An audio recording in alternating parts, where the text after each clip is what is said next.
19ویں پارے میں حضرت سلیمان علیہ الصلاۃ والسلام کا واقعہ بڑا دلچسپ بھی ہے، بہت اہم بھی ہے، وہ رہ گیا تھا تو وہ پہلے مکمل کر لیتے ہیں، پھر ہم آگے چلیں گے۔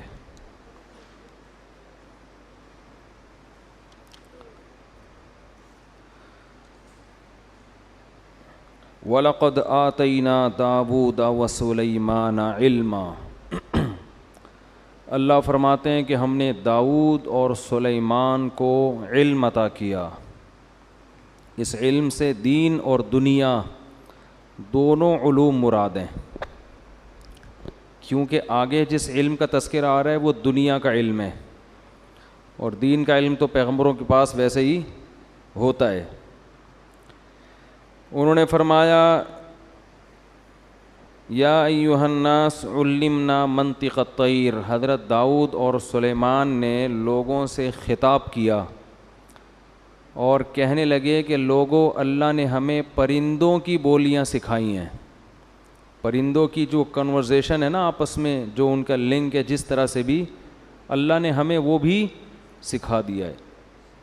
وَأُوتِينَا مِن كُلِّ شَيْءٍ، اور ہر چیز اللہ نے ہمیں دی ہے، یعنی حکومت کے جتنے اسباب اور وسائل تھے، دنیا کی ہر نعمت اللہ نے ہمیں عطا کر دی ہے۔ إِنَّ هَذَا لَهُوَ الْفَضْلُ الْمُبِينُ، یہ اللہ کا بہت بڑا واضح فضل ہے۔ مبین کا معنی واضح فضل ہے جو اللہ نے ہم پر کیا ہے۔ وَحُشِرَ لِسُلَيْمَانَ جُنُودُهُ مِنَ الْجِنِّ وَالْإِنسِ وَالطَّيْرِ فَهُمْ يُوزَعُونَ، قرآن کہتا ہے کہ حضرت سلیمان علیہ السلام کہیں لشکر کی تیاری کر رہے ہیں جنگ میں جانے کے لیے، تو آپ نے اپنے لشکر میں تمام مخلوق کو، جو بھی آپ کی فوج میں تھی نا، سب کو جمع کیا، اس میں جنات بھی، اس میں انسان بھی، اور اس میں پرندے بھی۔ حتیٰ اذا اتوا علی واد النمل، چیونٹیوں کی ایک وادی تھی، اس کے قریب سے جب یہ لشکر گزرنے لگا، قالت نملۃ یا ایھا النمل ادخلوا مساکنکم، ایک چیونٹی نے اناؤنسمنٹ کی، پوری چیونٹیوں کے لشکر سے خطاب کیا اور کہا اے چیونٹیوں، اپنے بل میں داخل ہو جاؤ، لا یحطمنکم سلیمان وجنودہ وہم لا یشعرون، ایسا نہ ہو کہ سلیمان اور اس کا لشکر تمہیں رونتا ہوا چلا جائے اور ان کو پتہ بھی نہ چلے۔ سمجھ میں آ رہی ہے بات؟ فَتَبَسَّمَ ضَاحِكًا مِّن قَوْلِهَا، اللہ فرماتے ہیں حضرت سلیمان اس چیونٹی کی بات سن کر کھل کھلا کے ہنس پڑے۔ وقال، اور کہنے لگے، ربی اوزعنی ان اشکر نعمتک التی انعمت علی، اے اللہ تو نے جو مجھ پر نعمت کی ہے، مجھے اس نعمت کے شکر کی توفیق عطا فرما دے۔ کتنا بڑا احسان کیا کہ چیونٹیوں کی آپس کی اناؤنسمنٹ اور ان کے لیڈر کا جو قوم سے خطاب ہے، وہ خطاب بھی میں سن بھی رہا ہوں اور سمجھ بھی رہا ہوں، تو مجھے اس نعمت پہ شکر کی توفیق عطا فرما دے۔ جو نعمت تو نے مجھ پہ کی ہے، وعلی والدیہ، اور میرے والدین پر جو نعمت کی، میرے والدین کون ہیں؟ داؤد علیہ السلام اور ان کی جو بھی زوجہ ہوں گی، ان دونوں پر بھی تو نے نعمت کی ہے، اس کا بھی شکر کی توفیق دے۔ وَأَنْ أَعْمَلَ صَالِحًا تَرْضَاهُ، اور اے اللہ مجھے توفیق دے کہ میں ایسا اچھا عمل کروں جس سے تو خوش ہو جائے۔ کیا خاندانی دعا ہے یا نہیں ہے؟ وَأَدْخِلْنِي بِرَحْمَتِكَ فِي عِبَادِكَ الصَّالِحِينَ، اور مجھے اپنی رحمت سے اپنے نیک بندوں میں شامل کر لے۔ یہ چھوٹا سا واقعہ ہے مگر اس میں بڑے اسباق ہیں۔ ایک تو ہمیں ایک سائنسی حقیقت پتہ چلتی ہے کہ بہت سے جانوروں کے آپس میں مواصلاتی رابطے ہوتے ہیں۔ اب یہ جو پرندوں کی بولی ہے یا چیونٹیوں کی بات ہے، یہ ضروری نہیں کہ وہ انگلش میں یا عربی میں یا اردو میں تقریر کر رہی ہوں، ہو سکتا ہے وہ بغیر آواز کے کوئی بات کر رہی ہوں، کوئی سگنل، کوئی میسج دے رہی ہوں۔ آپ آج بھی دیکھیں پرندے اڑتے ہیں، ایسے لائن بنا کے، قطار بنا کے چلتے ہیں اور ان کا آپس میں رابطہ ہوتا ہے۔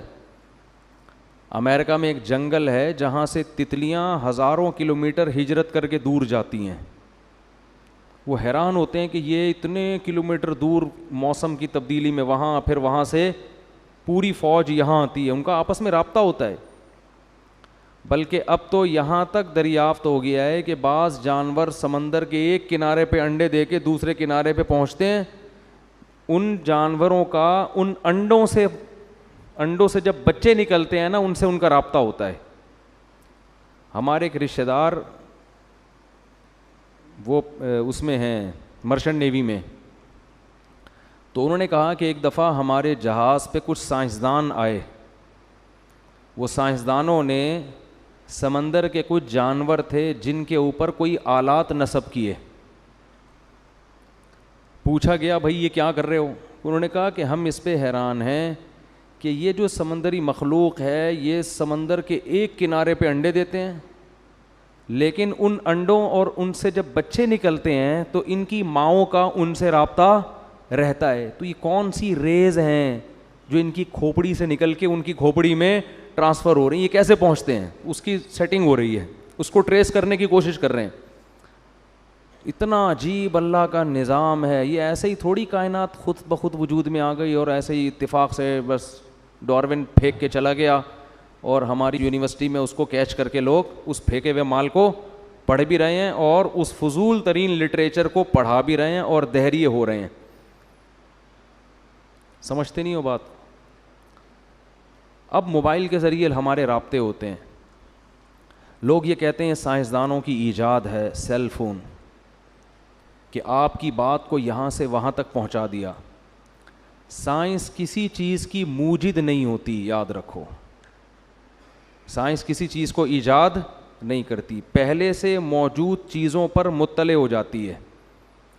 یہ بہت خاندانی اور ٹیکنیکل پوائنٹ کی بات ہے، اس کو سمجھنے کے لیے کھوپڑی کا بیدار ہونا ضروری ہے. بہت ٹیکنیکل بات ہے. یہ سائنس کی جتنی ایجادات ہیں نا، یہ حقیقت میں اللہ کی قدرت کی دلیل ہیں. سائنسدانوں نے کچھ بھی نہیں بنایا، پتہ چلا ہے. اس کی مثال ایسے ہے، گولڈ کتنا چمکدار ہوتا ہے نا، کیا خیال ہے؟ گولڈ کو گولڈ کہتے ہی اس لیے ہیں. اولڈ کو پتہ نہیں کیوں گولڈ کہتے ہیں، میری سمجھ میں آج تک آیا نہیں ہے. حالانکہ وہ تو چمکدار کہتے ہیں نا، اولڈ از گولڈ، لیکن اولڈ تو عجیب صحیح ہوتا ہے. ٹھیک ہے نا؟ تو خیر کچھ محاورے چل پڑے ہیں، کچھ چیزیں اولڈ اچھی ہوتی ہیں. خیر اب آپ سونار کے پاس گئے، آپ نے کسی کے ہاتھ میں سونا دیکھا، کوئی لاکٹ دیکھا، کوئی زیور دیکھا. کہاں سے لیا؟ جی مجھے فلاں سونار نے دیا ہے. اس سونار کے پاس پہنچے، تو نے کہاں سے لیا؟ وہ کہے گا فلاں جگہ. ہوتے ہوتے ہوتے اس آخری شخص کے پاس پہنچ گئے جس نے وہ سونا کان سے نکالا تھا. پہلا وہ شخص ہوگا نا، جو مزدور جس نے سونا کان سے نکالا ہے. آپ کہو کہ یار، پہلے تو آپ متاثر ہوئے، آپ نے کہا یار یہ سونار کا کمال ہے کہ ایسی خوبصورت چیز مارکیٹ میں لے کر آیا جس میں نہ زنگ لگتا ہے، نہ وہ پانی سے خراب ہو رہی ہے، نہ ہوا سے. سونے کا یہی خاصیت ہے نا. آپ نے کہا یہ اس کا کمال ہے یار. آپ نے کیا کیا؟ آپ نے کہا یار جس نے یہ گولڈ، میری گھر والی کے ہاتھ میں سونے کے کنگن ہے نا، آپ کی فرض کرو، آپ نے کہا کہ یار یہ بڑے اچھے لگ رہے ہیں. تو آپ نے کہا بیگم یہ جس نے بھی یہ گولڈ دیا ہے نا، یہ بنایا ہے، میں اس کو نوبل انعام دلوانا چاہتا ہوں. اس نے کہا بھائی مجھے کیا پتا، میں نے تو سونار کی دکان سے لیا. آپ پہنچ گئے سونار کے پاس، سیلوٹ کیا آپ نے، یار تمہاری عظمت کو سلام، کیا چمکدار چیز. وہ کہے گا بھائی میں نے تو صرف اس کو کیا کیا ہے، ایک خاص شکل میں ڈھالا ہے، میں نے تو خود کہیں اور سے لیا ہے. آپ کہو گے پھر تم نے جس سے لیا اس کو سیلوٹ ہے یار. آپ وہاں پہنچ گئے بھائی، وہ کہے گا بھائی ہم نے تو خود ہول سیل کی مارکیٹ سے اٹھایا ہے، ہم تو سیل پرچیز کرتے ہیں، باقی ہمیں کیا پتا. آپ نے کہا اچھا تم نے کہاں سے لیا ہے، میں اس کو انعام دلواؤں گا. آپ وہاں پہنچ گئے. جب وہاں پہنچے تو اس نے کہا یار ہمیں تو خام مال ملا تھا، تو ہم نے تو صرف پگھلا کے کچرا الگ کیا اور سونا الگ کیا اور ہول سیل مارکیٹ میں بیچ دیا. تو یہ تو آگ کا ایک خاص ٹیمپریچر ہوتا ہے، اس ٹیمپریچر پہ سونا الگ ہو جاتا ہے اور کچرا الگ. اس دن میں شیر شاہ کی بھٹی میں گیا، تانبا پگھلا رہے تھے، اللہ کی پناہ. تانبے کو نا, کچرا نہیں ہوتا تانبے کا, بھٹی میں ڈالا ہوا ہے اور وہ ایک خاص ٹیمپریچر پہ پانی کی طرح پگھلتا ہے تانبا, تو اس کو چھانتے ہیں, کچرا الگ تانبا الگ. ایسا جہنم کا منظر, اللہ کی پناہ یار. تو خاص ٹیمپریچر پہ بھائی وہ تجربہ کر کے ان کو پتہ چل گیا کہ سونا کس ٹیمپریچر پہ پگھل جاتا ہے, اس سے کچرا الگ سونا الگ. تو ہم نے تو یہ کام کیا ہے, اس پہ تھوڑا سا شکریہ بنے گا ان کا کہ یار کمال ہے آپ کا, ایک خاص ٹیمپریچر پہ محنت کرتے ہیں آپ اور سونے کو پگھلا کے, لیکن یہ کریڈٹ آپ کو نہیں جاتا. تو آپ نے کہاں سے لیا ہے؟ سونا بنانے کا کریڈٹ آپ کو نہیں جاتا, آپ نے کہاں سے لیا؟ تو کہے گا بھائی میں نے تو فلاں ساؤتھ افریقہ میں کھدائی ہو رہی ہے, وہاں سے ان سے ہمارا ٹھیکہ چل رہا ہے, ہم وہاں سے کچرا اٹھاتے ہیں. آپ نے کہا یار اس کا مطلب جو وہاں کھدائی کرنے والا ٹھیکیدار ہے نا, یہ پھر اس کا کمال ہے, اس کو انعام ملنا چاہیے, ایسی خوبصورت چیز مارکیٹ میں لا رہا ہے. آپ وہاں پہنچے, وہ کہے گا بھائی یہ تو میرا کمال نہیں ہے, مجھے تو یہ سائنسدانوں نے بتا دیا کہ ادھر پڑا ہوا ہے کچھ مشینیں آلات کے ذریعے, تو نکالنے والے کون ہیں؟ یہ مزدور ہیں. اب مزدور رہ گئے انعام دینے کے لیے. آپ مزدوروں کے پاس گئے, انہوں نے کہا بھائی ہمیں کیا پتہ, ہمیں تو یہاں کچھ چمک والی چیزیں نظر آئی تھی, ہم نے کھدائی کی, ہمیں سائنسدانوں نے بتایا, جو زمین کے ماہرین ہوتے ہیں, ہم نے نکال کے کچرا مارکیٹ میں پھینکتے رہتے ہیں, صفائی آگے ہوتی رہتی. آخر میں کمال کس کا بنتا ہے؟ جس نے اس زمین میں پیدا کیا. تو پتہ چلا پیدا کسی اور نے کیا ہے, اصل تو اس کا کمال ہے, باقی تو سب اس میں یا تو کچھ تبدیلی کر رہے ہیں یا اس پر مطلع ہو رہے ہیں کہ یہ ہے کہاں. بنانے والا ان میں سے کوئی بھی بولو نہیں ہے, کمال اس کا ہے جس نے مٹی کے اندر سونا پیدا کر دیا. ایسی اس کی کیا اس نے فارمولا بنایا اس کے اندر, وَأَنزَلْنَا الْحَدِيدَ فِيهِ بَأْسٌ شَدِيدٌ وَمَنَافِعُ لِلنَّاسِ. سورہ حدید کا نام ہی لوہا ہے. اللہ کہتے ہیں ہم نے زمین میں لوہا اتارا ہے جس میں لوگوں کے بے پناہ فائدے اور اس میں لوگوں کی تجارت ہے, منفعت ہے. کیسا اسکریپ کا کاروبار ہوتا ہے کہ نہیں ہوتا؟ لوہا بھی ہے, پیتل بھی ہے, تانبا بھی ہے اور کاپر بھی ہے, پتہ نہیں کیا کیا چیزیں اللہ نے زمین کے اندر اتار دی ہیں. تو جو بنانے والا ہے نا, یہ سارا کریڈٹ اصل میں اس کو جاتا ہے. تو یاد رکھیں جتنی سائنسی ایجادات ہیں اس میں سائنس موجد کسی چیز کی نہیں ہے, کریٹر نہیں ہے. بنانے والا کون ہے؟ اللہ. موبائل کی مثال لے لیں, سائنس صرف مطلع ہوتی ہے اللہ کی بنائی ہوئی چیز پہ. یہ جو آپ یہاں فون کرتے اور ڈائریکٹ امریکہ میں آپ کی کال ملتی ہے, السلام علیکم, وعلیکم السلام, کیا حال ہے بھائی, طبیعت ٹھیک, سب سیٹ چل رہا ہے, مارکیٹ میں کوئی پرابلم تو نہیں ہے, ہاں بھائی ٹھیک, ایک دم آپ کی بات وہاں اور ان کی بات یہاں. آپ بولتے ہو یار سائنسدانوں کا کمال ہے. یہ کمال سے مجھے ایک لطیفہ ضرور یاد آتا ہے سائنس کے کمال سے. ایک آدمی ملتان جا رہا تھا ٹرین میں نا, ٹرین اوپر برتھ میں سو رہا تھا, وہ دیہاتی آدمی تھا. تو ٹرین وہاں جا کے رک گئی, وہ سوتا رہا, اس کو پتہ ہی نہیں چلا. ٹرین دھل دھلا کے واپس آ رہی ہے کراچی کی طرف. تو نیچے سیٹ پہ جو بندے بیٹھے ہوئے ہیں وہ اس کو نہیں پتا, وہ بیچارہ آنکھ ہی نہیں کھلی اس کی. اب جب ٹرین واپس آ رہی ہے تو وہ نیچے جھانک کے نیچے سیٹ والوں سے پوچھتا ہے کہاں جا رہے ہو؟ انہوں نے کہا کراچی. کہتے ہیں سائنس کی ترقی ہے, ایک ہی ٹرین ہے, اوپر والی برتھ ملتان جا رہی ہے, نیچے والی سیٹ کراچی جا رہی. سائنس کی ترقی ہے. یہ دن بھی ہمیں اپنی زندگی میں دیکھنا نصیب ہوا. ایک ہی ٹرین میں اوپر والی برتھ ملتان, نیچے والی سیٹ کراچی. تو سائنس کی ترقی کا لفظ جب بھی میں زبان سے نکالتا ہوں نا, مجھے یہ ترقی یاد آتی ہے, یہ والی بھی یاد آتی ہے. تو ہم یہ کہتے ہیں یار ہم ادھر فون ملاؤ, ٹھک ٹھک ٹھک, ایک دم ہماری بات کہاں پہنچنا شروع, امریکہ. وہ وہاں سے بات کر رہا ہے, پتہ نہیں یار یہ سائنس کی ترقی. اصل میں اللہ نے یہ ریز پہلے سے پیدا کر کے خلا میں زمین میں چھوڑی ہوئی ہیں. یہ ریز پہلے سے موجود ہیں. اللہ کو پتہ تھا کہ ایک وقت آبادی اتنی کثرت سے بڑھ جائے گی کہ ان میں جو کمیونیکیشن گیپ ہے وہ ختم کرنا ضروری ہوگا, اور اس ختم کرنے کے لیے زمین میں ریز چھوڑ دو. جیسے اللہ نے زمین کی رگوں میں پیٹرول چھوڑا ہے نا, سائنس نے پیٹرول ایجاد نہیں کیا, دریافت کیا ہے. تو ہماری جو گاڑیوں کے پہیے پیٹرول سے گھوم رہے ہیں, یہ اصل کمال سائنسدانوں کا نہیں ہے, اصل کمال اس خدا کا ہے جس نے زمین میں اس ایندھن کو پیدا کیا. اور یہ ایندھن پہلے دریافت نہیں ہوا تھا کیونکہ پہلے ضرورت نہیں تھی. قرآن کے الفاظ دیکھو, وَقَدَّرَ فِيهَا أَقْوَاتَهَا فِي أَرْبَعَةِ أَيَّامٍ, فرمایا جب ہم نے زمین کو بنایا اور انسان کو پیدا کرنے کا ارادہ کیا تو انسان کی پیدائش سے پہلے ہم نے زمین میں انسان کی بنیادی ضرورتوں کا اندازہ ٹھہرا لیا. ایک ایک لفظ بڑا قیمتی ہے اس آیت میں, کیا عجیب. قوت کہتے ہیں جو آپ کی زندگی کے بیسک لوازمات ہوتے ہیں, اس کو عربی میں کیا کہتے ہیں؟ بنیادی خوراک یا بنیادی لوازمات, اس کو کیا کہتے ہیں؟ قوت. اس کی جمع آتی ہے اقوات. قرآن یہ نہیں کہہ رہا کہ انسان کی بنیادی ضرورتیں ہم نے پہلے سے زمین میں پیدا کر دیں. نا نا نا نا نا, پیدا کر دی ہوتی نا تو پھر پتہ ہے کیا ہوتا؟ آدم علیہ السلام جب دنیا میں آتے تو جتنی بنیادی ضرورت کی چیزیں ساری اللہ نکال کے ان کے سامنے رکھ دیتا. یہ گیس ہے بھائی, یہ پیٹرول ہے, یہ فلانا ہے, یہ موبائل فون ہے, یہ فلاں سب چیزیں. فرمایا نہیں, قدرا, اندازہ ٹھہرایا, مینجمنٹ ہوئی ہے.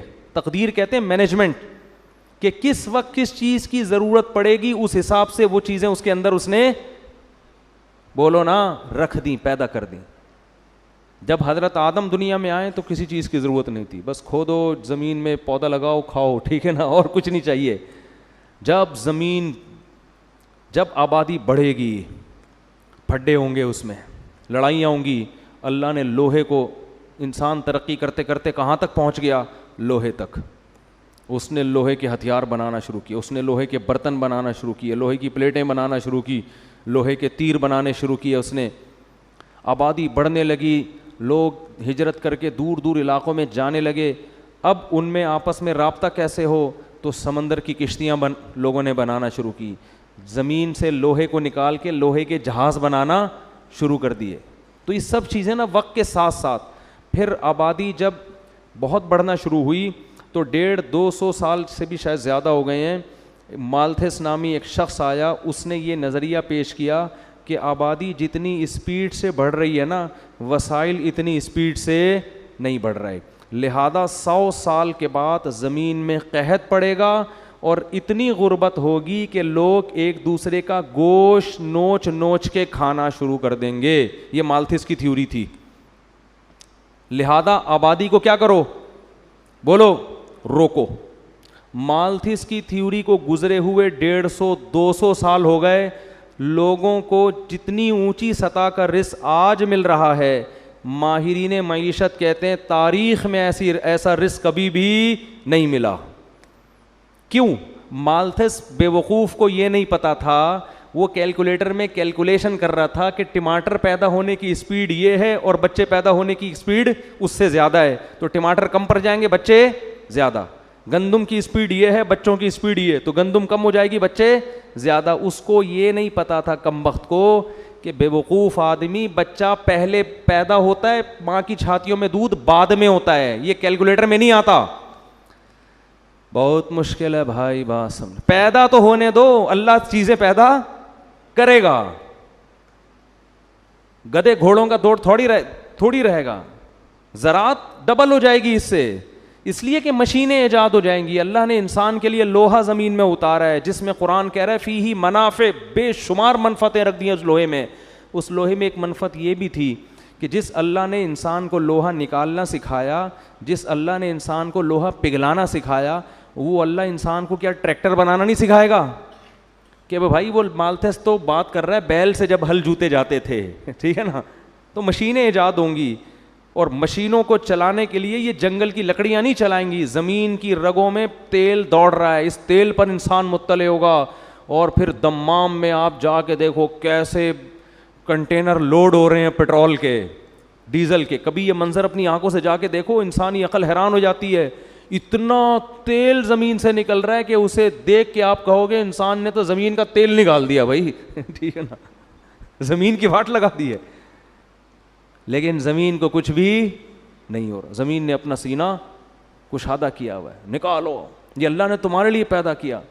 اتنی رزق کی فراوانی, اتنی رزق کی فراوانی کہ ایجادات کرتے کرتے انسان تھک جاتا ہے مگر وہ ایجادات ختم ہونے کا نام نہیں لے رہی.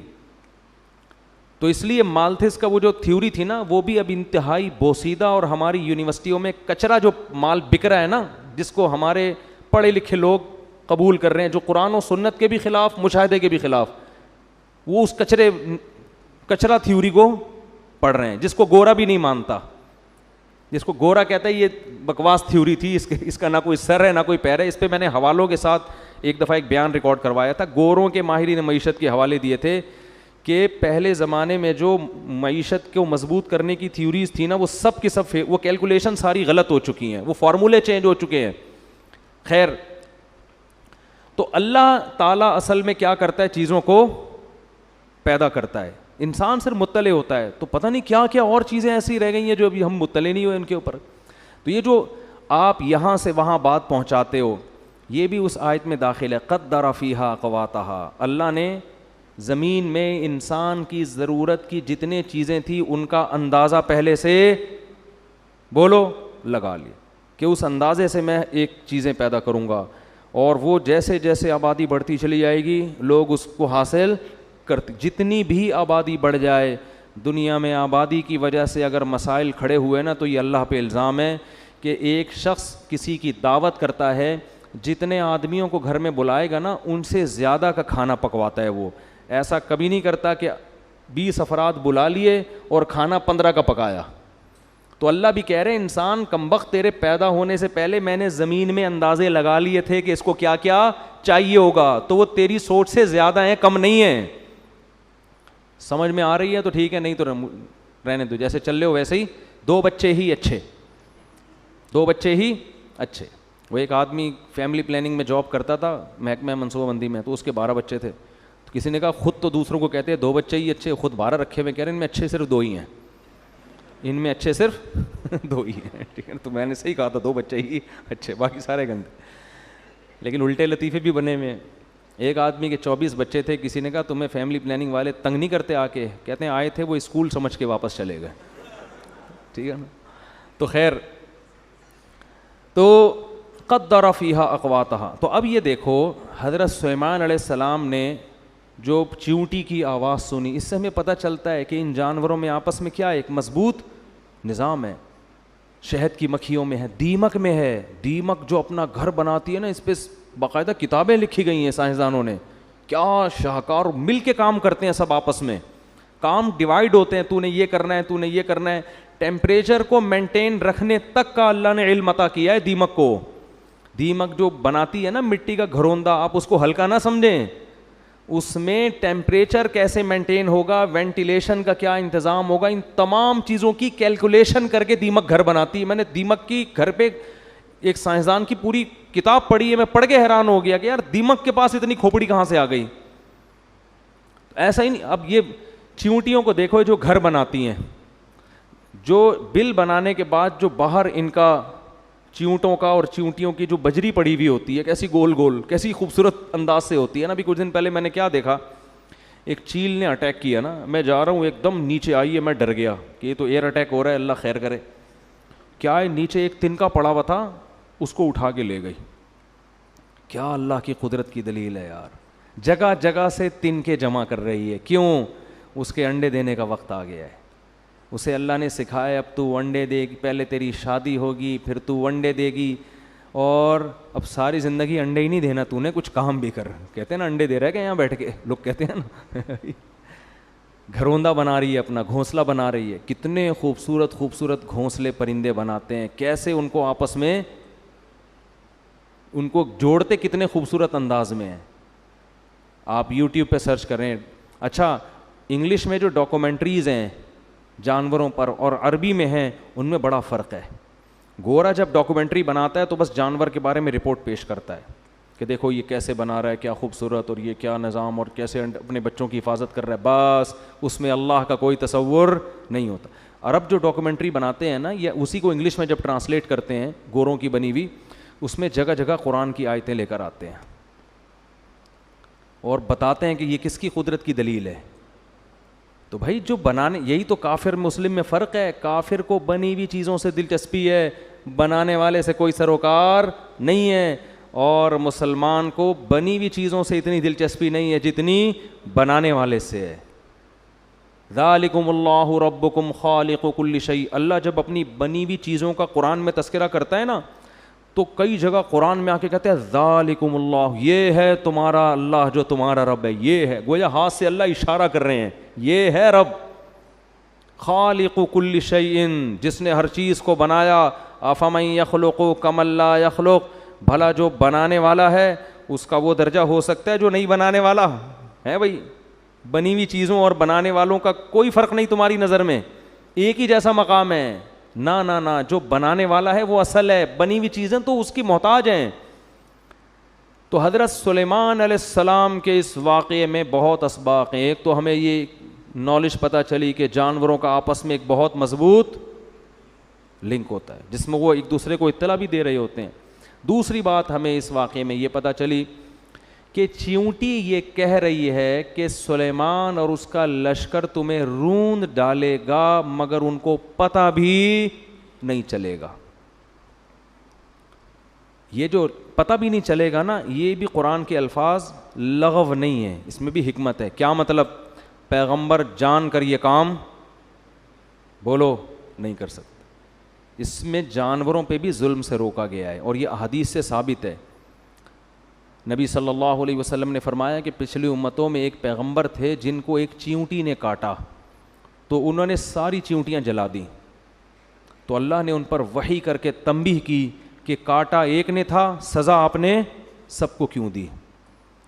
اس سے پتہ چلتا ہے کہ بلا وجہ چیونٹی مارنا بھی جائز بول لو نا بھائی نہیں ہے, خام خامے. ہاں گھر میں چیونٹیاں تنگ کر رہی ہیں تو وہ فنائل کا پوچھا ووچھا لگا کے, وہ ایک الگ چیز ہے, وہ صفائی ستھرائی کے لیے. ایسا نہ ہو کہ ڈبے رکھ کے چیونٹیاں پالنا شروع کر دیں آپ بلا وجہ.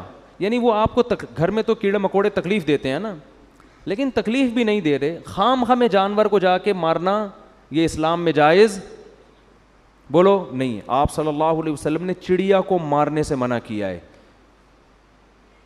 اجازت دی ہے جس نے چڑیا کو ذبح کر کے کھانا ہو, شکار کے لیے, کھانے کے لیے اس سے مار رہے ہو تو ٹھیک ہے, خام خواہ میں نشانے بازی کے لیے ٹھیک نہیں ہے. میں تھائی لینڈ میں یا پتہ نہیں ملیشیا میں تھا, یہ سب چیزیں ہو رہی ہیں ہمارے معاشرے میں. وہاں میں نے ایک بندے کو مچھلی کا شکار کرتے ہوئے دیکھا, کہتے ہوئے بھی گھن آتی ہے, زندہ چھپکلی کانٹے میں لگائی ہوئی ہے. توبہ استغفر, تو چھپکلی سے ویسے ہی گھن بہت آتی ہے یار, زندہ چھپکلی, اور اس کو گھما کے پانی کے اندر ڈبوتا ہے, پھینکتا ہے, پھر وہ مچھلی آتی ہے تو کھینچتا ہے. میں نے کہا یار اس کو مار کے کر دو یہ کام. بول تو چھپکلیوں سے یہ کام لینا صحیح نہیں ہے, کچھ اور کر لے بھائی, تو گندا. چھپکلی کوئی ایسی چیز ہے, کچھ اور لگا لے. کہتے نہیں یہ جب ہلتی ہے نا تو ہلتی تو ہے, آپ کے 2 مچھلیاں آپ زیادہ پکڑ لو گے اس سے, لیکن تکلیف کتنی دے رہے ہو آپ جانور کو یار.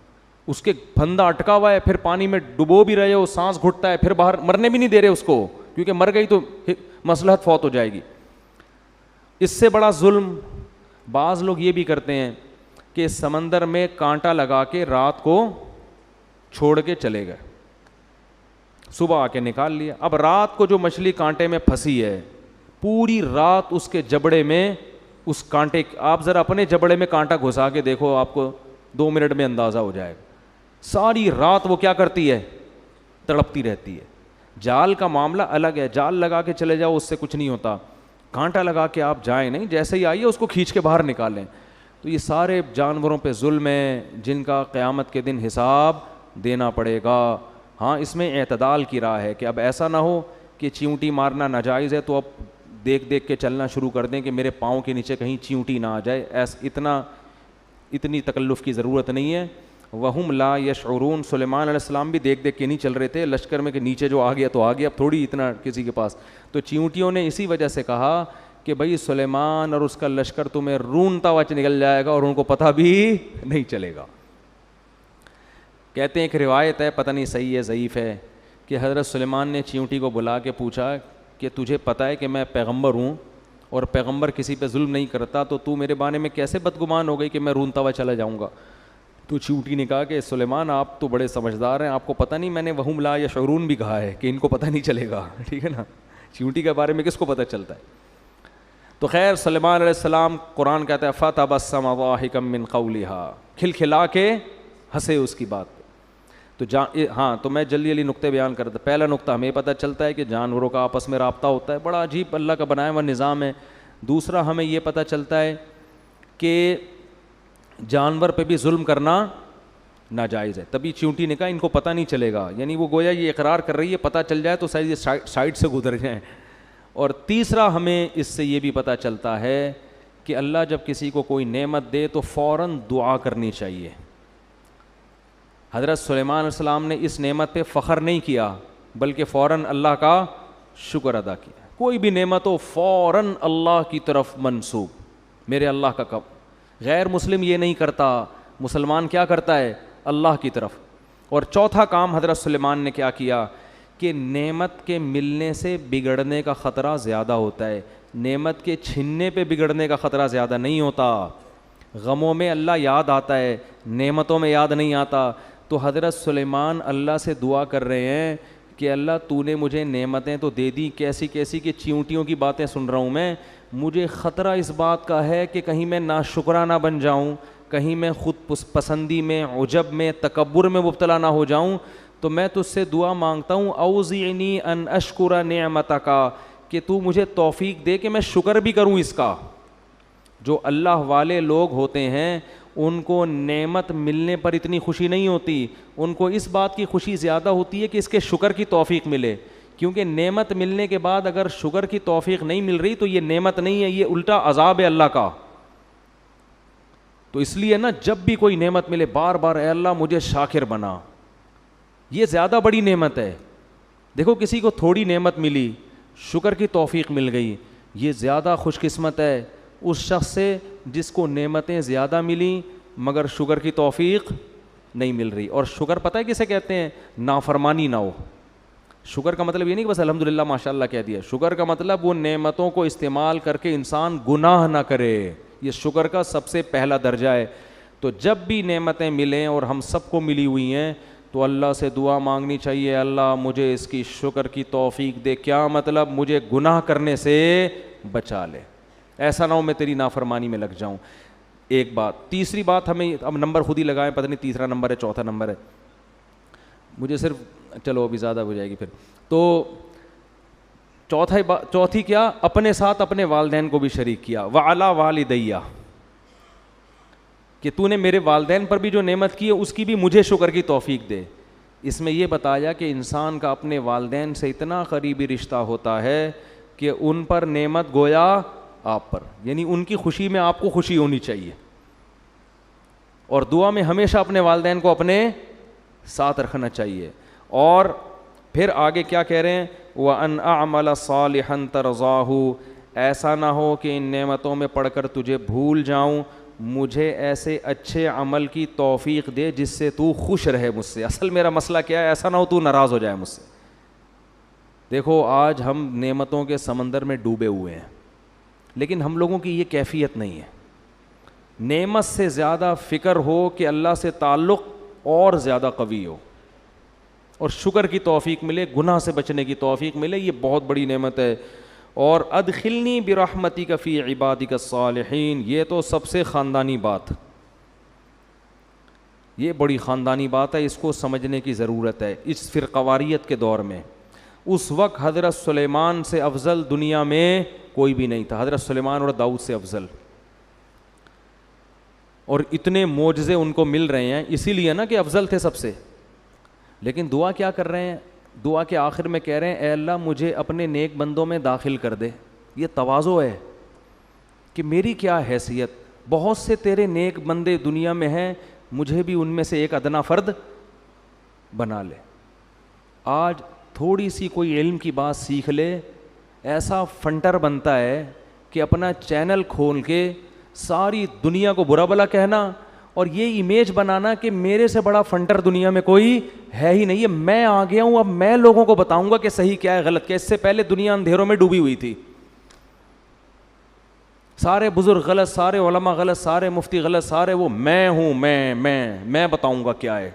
اصل تو کون ہے, یہ خود اس کی علامت ہوتی ہے کہ یہ بندہ ٹھیک نہیں ہے. جو ٹھیک ہوتا ہے نا وہ کہتا ہے کہ بھائی مجھ سے بڑے بڑے لوگ، نیک لوگ دنیا میں موجود ہیں، اے اللہ تو مجھے بھی انہی میں سے ایک فرد بنا لے.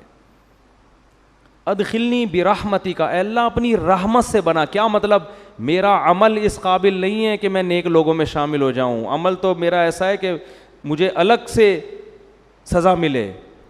جیسے امام ابو حنیفہ نے سورہ یاسین کی ایک آیت میں پوری رات گزار دی. قیامت کے دن اعلان ہوگا، سورہ یاسین میں آتا ہے وَامْتَازُوا الْيَوْمَ أَيُّهَا الْمُجْرِمُونَ، اے مجرموں آج کے تم نیک لوگوں سے، آج کے دن تم نیک لوگوں سے الگ ہو جاؤ. تو امام حنیفہ رحمہ اللہ پوری رات یہ آیت پڑھ کے روتے رہے کہ پتہ نہیں اس وقت میرا حال کیا ہوگا جب اللہ اعلان کرے گا نا کہ اے مجرموں، دنیا میں تو سب ایک ساتھ رہتے ہیں نا، نیک برے سب ایک ہی دسترخوان پہ بیٹھے ہوتے ہیں، دفتروں میں سب ایک ساتھ جاب کر رہے ہیں، ہر جگہ ایک ساتھ، گھر میں ایک بیٹا نیک ہے ایک برا ہے. لیکن قیامت کے دن اعلان ہوگا کہ اے مجرموں آج تم نیک لوگوں سے الگ ہو جاؤ، نیک لوگوں کے ساتھ تمہیں نہیں ٹھکانہ ملے گا آج. تو وہ روتے رہ کہ اس دن یہ پتہ نہیں ہمارا شمار ہوگا کس میں. تو نیک تھے نا، ان کو فکر تھی.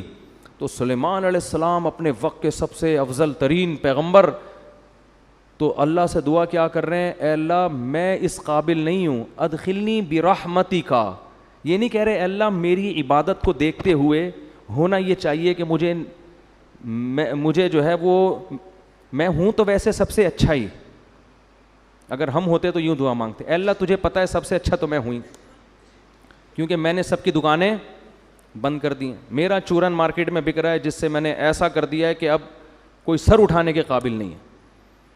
اور وہ بزرگ کی کتاب میں نے فلاں کیڑا نکالا، اس بزرگ کی کتاب میں فلاں کیڑا نکالا، اس بزرگ کی کتاب میں فلاں کیڑا نکال کے میں نے پوری کیڑوں کی ایک بوری جمع کر کے رکھی ہوئی ہے جس پہ کوئی اسپرے کرنے والا نہیں ہے. اتنے کیڑے میں نے، جو ایسا کر رہا ہوتا ہے نا اس کو خود کیڑوں کے علاج کی ضرورت ہوتی ہے. تو میں نے یہ کر دیا، میں نے یہ کر دیا، اب میں ہوں تو اللہ وہ تو سب کو، میرے سبسکرائبر دیکھ کے تجھے اندازہ ہو جانا چاہیے کہ میں سب سے افضل ہوں اس کائنات میں، ٹھیک ہے نا. میرا واچنگ ٹائم ہے اللہ یوٹیوب پہ دیکھ کے تجھے پتہ چل جانا چاہیے کہ وہ تو میں ہوں ہی، تعارف کا میں کسی محتاج نہیں ہوں، ٹھیک ہے.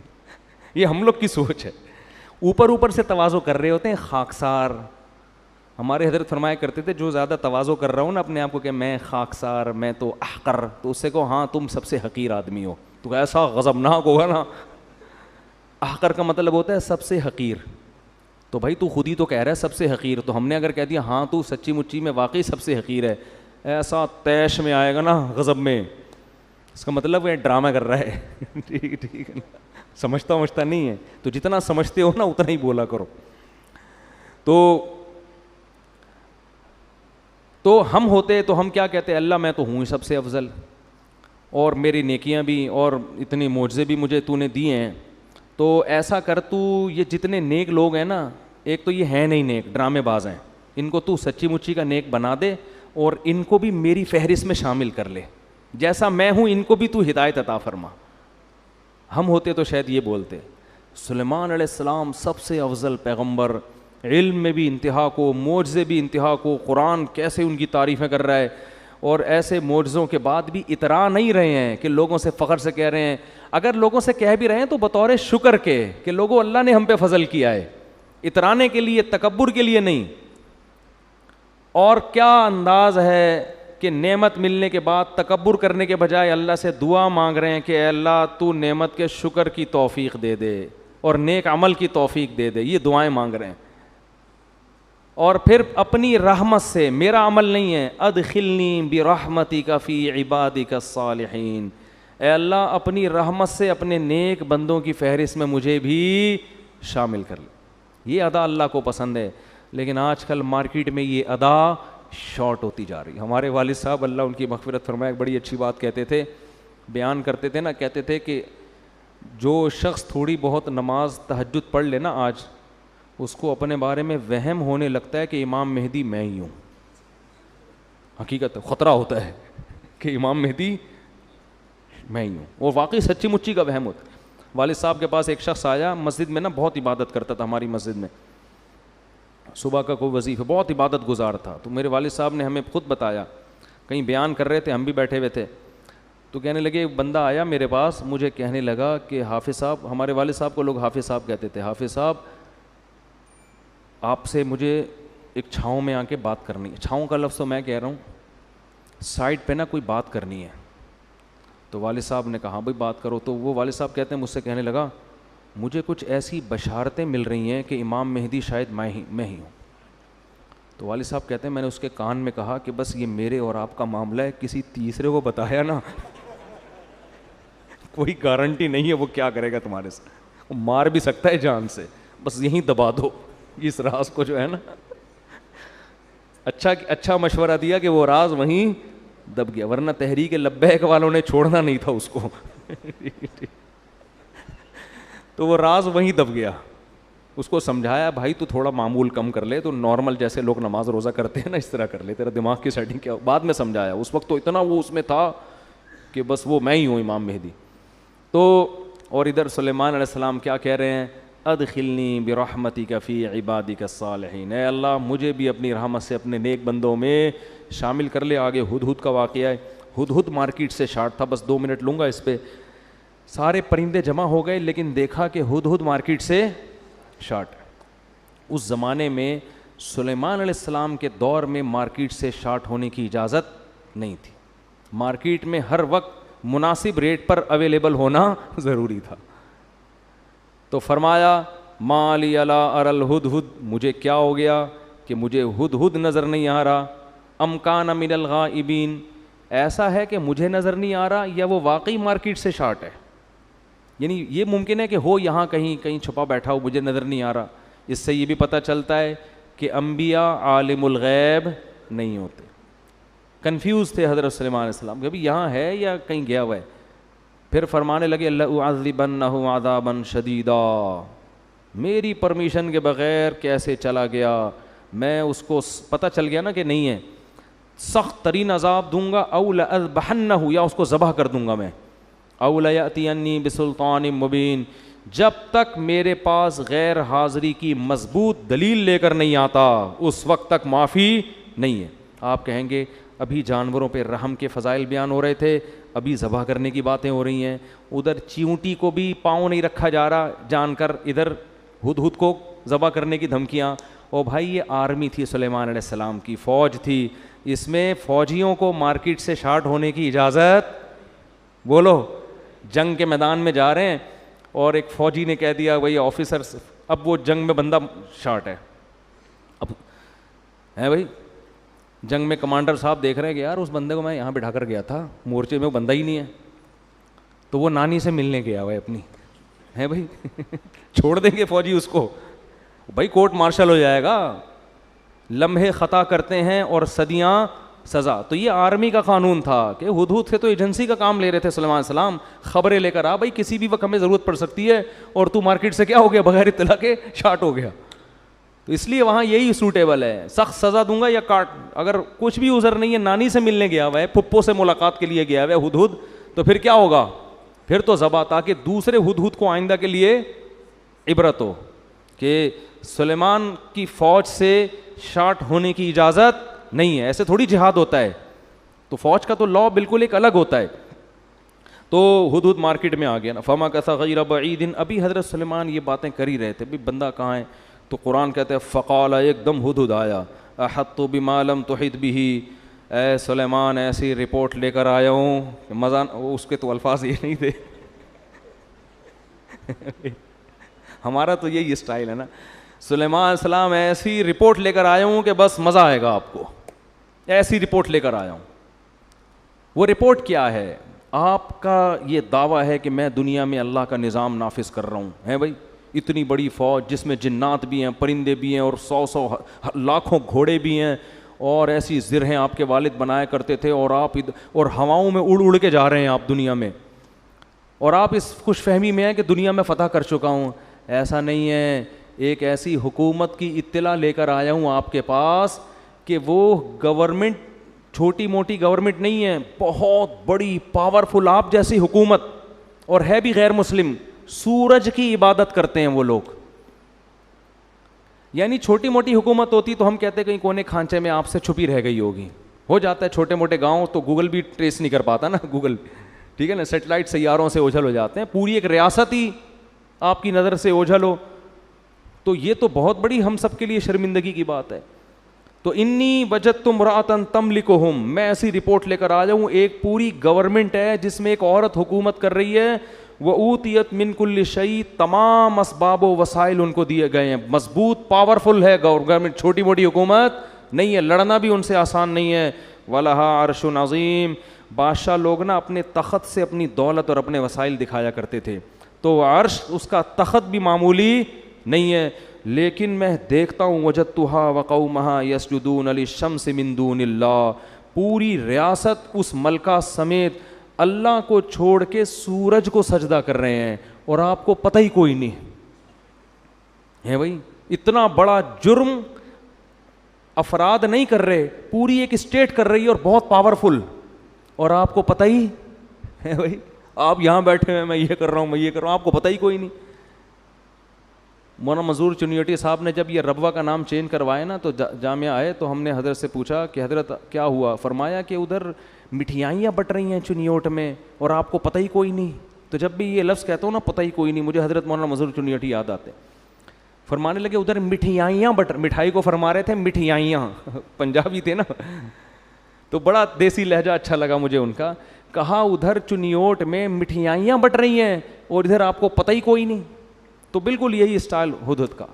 ہدہد کہہ رہے ہیں سلیمان آپ یہاں باتیں کر رہے ہیں میری یہ حکومت میں، ادھر پوری ایک ریاست ہے، ریاست بھی کمزور نہیں، پاورفل، اور پوری ریاست سجدہ کس کو کرتی ہے؟ اللہ کو چھوڑ کے سورج کو، اور آپ کو پتہ ہی کوئی نہیں ہے۔ پھر آگے ہدہد کی بس تقریر کر کے بیان ختم کرتا ہوں۔ ہدہد کہنے لگا اللہ یسجدوا للہ الذی یخرج الخبء فی السماوات، کہ میری سمجھ میں نہیں آتا جو اللہ آسمانوں اور اندھیروں کو روشنیوں سے جدا کرنے والا ہے اور ہمارے پوشیدہ اور ظاہر باتوں کو جانتا ہے، اس اللہ کو چھوڑ کر ان کمبختوں کو ہو کیا گیا کہ کس کو سجدہ کر رہے ہیں؟ ہدہد کو۔ اتنی کھوپڑی اللہ نے ہدہد کو بھی دی ہے، شیطان کو، اس کو سورج کو، تو ان کو ہو کیا گیا کہ اللہ کو چھوڑ کے سجدہ کس کو کر رہے ہیں؟ سورج۔ تو اتنی کھوپڑی اللہ نے ہدہد کو بھی دی ہے کہ مخلوق کے سامنے سجدہ کرنے والے سینس لیس ہوتے ہیں۔ اگر جب وہ ہدہد دیکھتے ہوں گے کہ اتنے سارے لوگ پتھر کے بنے ہوئے بتوں کو سجدہ کرتے ہیں، تو اگر ان ہدہدوں کو اللہ زبان دے دینا اور ہماری سمجھ میں آ جائے کہ یہ کیا کہہ رہے ہیں، تو یہ مندروں پہ بیٹھ کے یہی کہتے رہیں گے کہ بھائی ان کو کیا ہو گیا کہ خدا کو چھوڑ کے، وہ سورج تو پھر بھی چڑھتا ہے نا آسمان پہ، اتنی خدمت کر رہا ہے، یہ بت تو کچھ بھی نہیں کر رہا۔ اور پھر اللہ لا الہ الا هو رب العرش العظیم، پھر ہدہد کہنے لگا اللہ وہ ذات ہے جس کے سوا کوئی عبادت کے لائق نہیں، اور وہ بہت بڑے عرش کا مالک ہے۔ سلیمان علیہ السلام نے پھر آگے کہا بھائی دیکھ تو نے بعض دفعہ انسان جب غائب ہوتا ہے نا تو کچھ کہانیاں گنتیاں سیکھ کے آ جاتا ہے، جو بھی مارکیٹ سے شارٹ ہوگا جب مارکیٹ میں آئے گا کچھ تو کہانی سنائے گا نا۔ کیا خیال ہے بھائی؟ حضرت سلمان نے سوچا کہ توحید پہ تقریر بھی کر دی اس نے۔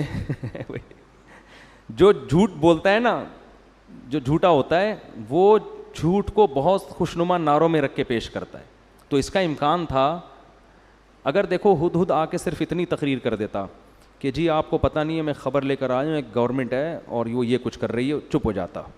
حضرت سلیمان شاید سمجھ جاتے کہ سچ بول رہا ہے، لیکن آگے اس نے پوری توحید پہ تقریر شروع کر دی، تو اس بات کا امکان تھا کہ فنٹر بننے کی کوشش کر رہا ہے، ٹھیک ہے نا، اس بات کا امکان تھا کہ جھوٹ بول رہا ہے لیکن فنٹر گیری کر رہا ہے، یہ کہ تاکہ میرا یہ جھوٹ سچا لگے کہ میں توحید کے معاملے میں اتنا سینسٹیو ہوں کہ مجھ سے یہ منظر دیکھا نہیں جا رہا۔ اس لیے حضرت سلیمان نے کہا کہ بھائی یہ 2 نمبری بھی کر سکتا ہے، ٹھیک ہے نا، اتنا نیک اور ایسی توحید پہ تقریر، اور مجھے ان کو کیا ہو گیا اللہ کو چھوڑ کے، ایکچولی میں ڈپریشن میں جا رہا ہوں، میں اسٹریس میں جا رہا ہوں، مجھے سمجھ میں نہیں آ رہا۔ تو جھوٹ بولنے والے بہانے باز بھی اس طرح کر رہے ہوتے ہیں۔ اس لیے سلیمان نے کہا کہ یا تو بہت نیک ہے، ٹھیک ہے نا، تجھے واقعی شرک پہ بڑی تکلیف ہو رہی ہے، یا تو سچ کہہ رہا ہے، تو ہم دیکھیں گے، ایسے تیری بات کا یقین نہیں کریں گے۔ سننظر اصدقت ام کنت من الکاذبین، ابھی ہم تحقیق کریں گے کہ تو سچ کہہ رہا ہے یا تو جھوٹ کہہ رہا ہے، اور پھر یہ خط لے کے جا ملکہ سبا سے ذرا اس کا جواب لے کر آ۔ ان کو پتہ تھا یہ خط تھوڑی لکھ سکتا ہے، نہ پڑھ سکتا ہے۔ اس سے یہ بھی پتہ چلتا ہے کہ دنیا کی کوئی بھی حکومت ہو، فوج ہو، اس کو خفیہ ایجنسیوں کی بہرحال ضرورت پڑتی ہے جو رپورٹیں لا کے پیش کریں۔ تو سلیمان علیہ الصلاۃ والسلام نے ہدہد کو کہا کہ تو غیر حاضر تھا، جب تک غیر حاضری کی مضبوط دلیل پیش نہیں کرے گا اس وقت تک تیرا عذر قبول نہیں ہو. اور اس کو پرچہ پکڑا دیا کہ ملکہ سبا جس کے بارے میں تیرا یہ دعویٰ ہے کہ اس کی ایک بہت بڑی حکومت ہے اور بہت شاندار جاندار حکومت، اور وہ اللہ کو چھوڑ کر سورج کو سجدہ کرتے ہیں، تو میرا یہ خط ہے، یہ ملکہ سبا کو لے جا کے پکڑا دے اور دیکھتے ہیں وہاں سے جواب کیا آتا ہے. اسی سے اندازہ ہو جائے گا کہ یہ واقعی سچ کہہ رہا ہے یا جھوٹ. ہدہد نے لے جا کے وہ ملکہ سبا کو پکڑا دیا. پہلے زمانے میں پرندوں کے ذریعے خط و کتابت ہوتی تھی، اس کے لیے پرندے استعمال ہوتے تھے. پرندوں کو سدھایا جا سکتا ہے، بعض پرندوں کو، ہر ایک پرندے کو نہیں. اچھا یہ جو ہدہد جس کو آج ہم ہدہد کہتے ہیں، یہ وہ والا ہدہد نہیں ہے، کچھ نام چینج ہو گئے ہیں. تو حضرت سلیمان علیہ السلام نے خط لکھا، انہو من سلیمان، پہلے نام لکھا، یہ کس کی طرف سے ہے؟ سلیمان کی طرف سے. وَإِنَّهُ بِسْمِ اللَّهِ الرَّحْمَنِ الرَّحِيمِ، اور اس کا مضمون یہ ہے اللہ کے نام سے شروع کرتا ہوں جو بڑا مہربان اور نہایت رحم کرنے والا ہے. بڑی جان ہے اس کلمے میں. آج لوگ تحریر سے پہلے بسم اللہ نہیں لکھتے، یا تو 786 لکھ دیتے ہیں یا لکھتے ہی نہیں کہ کہیں پیپر گر گیا تو بے ادبی نہ ہو جائے. یہ وہمی ہونے کی علامت ہوتی ہے. اتنا زیادہ ادب تمیز کہ آپ کوئی کام ہی چھوڑ دیں، پھر تو کہیں بھی نہیں لکھنا چاہیے، پھر تو قرآن میں بھی نہیں لکھنا چاہیے. کئی بعض دفعہ قرآن انسان کے ہاتھ سے غلطی سے گر جاتا ہے، اللہ تعالیٰ حفاظت میں رکھے. تو اتنا زیادہ نہیں مسلط کرنا چاہیے اپنے آپ کو، اپنے اوپر ان چیزوں کو. ادب ایک حد تک ہو تو ٹھیک ہے، اس سے آگے بڑھے گا تو ٹینشن کے علاوہ کچھ بھی حاصل نہیں ہوگا. آج کسی نے بتایا کہ میں واش روم میں جب پیشاب کر کے فارغ ہوتا ہوں کمبورڈ میں تو چھینٹیں پڑتی ہیں، تو اس میں پوری ڈیٹیل پیش کی تھی. پانی زیادہ ہو تو پیشاب کی مقدار کم ہو تو پھر چھینٹوں کا کیا حکم ہے، پانی کم ہو پیشاب زیادہ ہو پھر چھینٹوں کا کیا حکم ہے، چھینٹوں کی تعداد اتنی ہو تو کیا ہے، پوری رپورٹیں. میں نے بولا بھائی تو استنجا کر کے پتلی گلی سے نکل جایا کر، تھوڑا احتیاط کرو کہ چھینٹیں نہ پڑیں، باقی اتنا رپورٹ پیش کرنے کی ضرورت نہیں ہے. پتلی گلیاں کیوں بنائی جاتی ہیں بھائی؟ اس لیے تو بنائی جاتی ہیں، اگلے نے بھی انتظار کر رہا ہے، وہ باہر کھڑا ہوا، اس کی چھینٹوں کا، اس کا تو سب کچھ حساب کتاب جو ہے نا وہ اس کی پینٹ میں ہو جائے گا تمہاری چھینٹوں کے چکر میں. تو مسلط کر لیتے ہیں اپنے اوپر. تو بعض لوگ ادب تمیز کو مسلط کر لیتے ہیں بہت زیادہ. اب دیکھو اگلی صف میں لوگ قرآن پڑھتے ہیں، مسجد میں پچھلی صف میں قرآن ہی نہیں پڑھتے بیٹھ کے، اس لیے کہ وہ کہتے ہیں اگلے والے کی پیٹھ ہو رہی ہے. کچھ نہیں ہوتا بھائی، اگر ہو رہی ہے تو اب یہ تھوڑی کہ وضو خانے تک کوئی قرآن ہی نہیں پڑھ سکتا بیٹھ کے. تو یہ تو مجبوری ہے، جب صفوں میں بیٹھیں گے تو پشت سے بچنا ممکن نہیں ہے، تو کوئی مسئلہ نہیں ہے. اگلی صف میں بھی لوگ قرآن لے کے بیٹھ جائیں، پچھلی صف میں بھی بیٹھ جائیں لوگ لے کے، اس بہانے تلاوت تو کریں گے نا. ہاں جان جان کر بے ادبی کرنا یا وہ طریقہ اختیار کرنا جس میں واضح توہین ہو، یہ جائز نہیں ہے.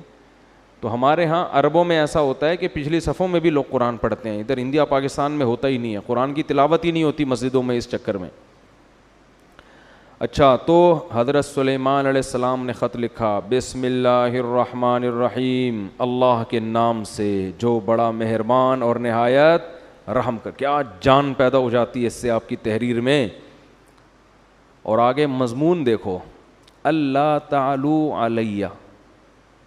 بات یہ ہے سرکشی مت کرو، وَأَتُونِي مسلمین، فرما بردار بن کے چلی آؤ، بس دیٹس آل. آگے اپنے سائن یا اسٹیمپ جو بھی ہوگی. اتنی سی بات ٹھیک ہے نا. میں نے اس دن بیان کیا تھا نا کہ زیادہ بولنا کس کی علامت ہے؟ فالٹ کی. تو سلیمان علیہ السلام نے ٹو دا پوائنٹ بات کی ہے. اب سوال پیدا ہوتا ہے بھائی یہ کیا دھمکی ہو گئی یار، بیٹھے بیٹھے کسی کو بھی دھمکی لگا دو. ان کی پوری گورنمنٹ ہے، پوری ریاست ہے، پورا ایک کنٹری چلا رہے ہیں، اور آپ ان سے کہہ رہے ہو کہ انسان کے بچے بن کے چلے آؤ، چھوڑ دو گورنمنٹ، اپنی حکومت چھوڑ دو. اصل میں سلیمان علیہ السلام نے بسم اللہ الرحمن الرحیم کے لفظ میں میسج دے دیا تھا کہ زمین پہ حکومت کا جو اصل حق ہے وہ اللہ کو ہے، اور نظام کس کا چلے گا؟ اللہ کا. اس کے علاوہ کسی کو زمین پر حکومت کا حق حاصل نہیں ہے. ہاں طاقت کے بلبوتے پر کوئی غلبہ حاصل کر لے تو سامنے والے میں اگر طاقت نہیں ہے تو صبر کرے، لیکن سلیمان علیہ السلام میں پاور تھی تو ان کے ہاں سے طاقت کے زور سے اسلام پھیلائے. تو کفر کس زور سے پھیلائے؟ کیا وہ جلیبیاں کھلا کے پھیلائے، لڈو کھلا کے پھیلائے؟ دنیا میں جتنی حکومتیں بنی ہیں طاقت کے زور سے ہی بنی ہیں. ہندوستان میں مہاراجے آئے، انہوں نے لڑ کے علاقوں پہ قبضے کیے. امریکہ دریافت ہوا تو لڑائیاں ہوئی ہیں، کالوں کو مارا ہے. آسٹریلیا میں تو کالوں کو، لاکھوں کالوں کو ایسے مارا ہے بندوقوں سے جیسے ہم ہرن کا شکار کرتے ہیں، اس طرح سے مارا ہے. دنیا میں کہیں بھی کوئی گورنمنٹ پاور کے بغیر نہیں بنی ہے. اس کے بعد پھر وہ جمہوری نظام آیا گورنمنٹ بننے کے بعد کہ اب ملک کے حاکم کی سلیکشن کیسے ہوگی. تو اسلام نے کیا حکم دیا؟ اور اسلام تو طاقت کے زور سے پھیلا ہی نہیں ہے. ایک شخص آپ دنیا میں ایسا نہیں دکھا سکتے جس کو تلوار رکھ کے مسلمان کیا گیا ہو. ایک شخص نہیں دکھا سکتے آپ ایسا. تو سلیمان علیہ السلام نے کے پاس چونکہ پاور تھی نا، جب آپ کے پاس پاور ہوتی ہے تو آپ زیادہ لمبی چوڑی باتیں نہیں کرتے. طاقت جب ہوتی ہے نا، دیکھو ایک باڈی بلڈر نے اپنا واقعہ سنا ہے، بہت ڈولے شولے بنے ہوئے بڑے لمبے چوڑے. تو ان کا کسی سے پھڈا ہو گیا نا، جس سے پھڈا ہوا اس نے اس باڈی بلڈر کو دیکھا نہیں تھا، بس ویسے ہی لڑنے چلا گیا گھر. ابے تو نے میرے بھائی کو چھیڑا، ابے تیری ایسی کی تیسی. جا کے دروازہ نوک کیا. اب یہ بلڈر مجھے خود اپنا واقعہ سنا رہا ہے. بلڈر کا دروازہ نوک کیا اس نے، تھا باریک سا دبلا پتلا جو نوک کرنے والا ہے. تو بلڈر جب کہتا ہے، مجھے کہتا ہے جب میں گھر سے باہر نکلا نا تو مجھے دیکھ کے نا وہ ایسے غصے میں غضبناک آگ بگولا ہو رہا ہے. مجھے ڈر یہ لگ رہا تھا کہ جتنا اس کو غصہ آ رہا ہے اس کی صحت اتنا غصہ افورڈ نہیں کر سکتی. یہ تو میرے الفاظ ہیں، یہ انہوں نے تو کچھ اور کہا تھا. یعنی اس کی تعبیر میں کر رہا ہوں اپنے الفاظ میں کہ اس کی جو صحت ہے یہ اتنا غصہ افورڈ نہیں کر سکتی. تو کہہ رہے وہ ایسے یوں اچھل رہا تھا تو مجھے ہنسی آ گئی. مجھے لگا کہ یہ تو یہیں کہیں پگھل نہ جائے بھائی غصے سے. تو کہہ رہے مجھے ہنسی آ گئی. میں نے کہا یار جا. وہ چلا گیا بڑے آرام سے. وہ کیا ہوا؟ تو پاور ہے نا، تو زیادہ لمبی چوڑی باتوں کی بولو ضرورت نہیں ہے. ٹو دا پوائنٹ بات صحیح مسئلہ حل ہو جاتا ہے. اسی طرح یاد رکھو جب کسی باطل سے بحث ہوتی ہے تو باطل سے بحث میں بھی لمبی چوڑی باتوں کی ضرورت نہیں ہوتی. اور باطل کی عادت ہوتی ہے باتوں کو طول دیتا ہے. میری کچھ دن پہلے بحث ہوئی تھی نا تقلید کے موضوع پر. میں نے پوچھا تقلید کسے کہتے ہیں؟ انہوں نے کہا بغیر دلیل کسی کو ماننا اور یہ حرام ہے. تو میں ایک بات پہ اڑ گیا تھا کہ صحابہ نے بھی تو، بہت سے تابعین نے تو صحابہ کی بات کو بلا دلیل فالو کیا ہے، تو یہ کیا ہے؟ تو وہ پوری بحث میں اس کا جواب نہیں آیا. تو کھینچتے رہو بحث کو، کھینچتے رہو. منکرین حدیث سے دو چار کی طرح ہم باتیں پوچھتے ہیں کہ اگر حدیث حجت نہیں ہے تو یہ جو قرآن نے کہا ہے کہ نبی ڈیفائن کریں گے کہ قرآن میں کیا لکھا ہے، تو وہ نبی کا ڈیفائن کیا ہوا کہاں گیا؟ ہمیں تو یہ حدیثوں میں ہی ملتا ہے. اگر یہ غلط ہے تو پھر صحیح کہاں ہے؟ قیامت تک منکرین حدیث بغلیں جھانکتا رہے گا، اس کا جواب نہیں دے گا، بات کو گھمائے گا وہ. تو باطل ہمیشہ بات کو کیا کرتا ہے؟ دائیں بائیں گھماتے. قادیانی سے آپ پوچھ لیں کہ فرض کر لو نبی صلی اللہ علیہ وسلم آخری نبی نہیں ہے، نقل کفر نباشت، فرض کر لو، تو اس سے یہ کہاں ثابت ہوتا ہے کہ مرزا نبی ہے؟ حضرت عیسیٰ آخری نبی نہیں تھے، تو کیا ان کے بعد جو بھی نبوت کا دعویٰ کرے وہ نبی ہوگا؟ ایسا تھوڑی ہے. آپ کے ذمے یہ نہیں ہے کہ ختم نبوت کا مسئلہ، آپ کے ذمے مرزا کو نبی ثابت کرنا ہے. تو آؤ اس پہ بات کرتے ہیں کہ مرزا شریف آدمی بھی تھا یا نہیں تھا. آپ شرافت ثابت کر دو، نبی ہم خود ہی مان لیں گے. قادیانی الٹا لٹک جائے گا مگر اس بحث پہ آمادہ نہیں ہوگا، کیونکہ اس کی کتابوں سے پتہ چلتا ہے کہ وہ شریف انسان نہیں تھا. اسی کی کتابوں سے. سمجھتے نہیں ہو میرا خیال ہے بات کو، پھر بھی نکل پڑتے ہو رات کو. تو بحثوں کو الجھانے کی کوشش کی جاتی ہے. تو اللہ تعالیٰ نے وہ کیا تھا مسئلہ یار, تو سلیمان علیہ السلام چونکہ پاورفل تھے نا, تو یہ نہیں کہ پورا لمبا 6 صفحوں کا لیٹر لکھ رہے ہیں. ایکچولی بات اصل میں یہ ہے کہ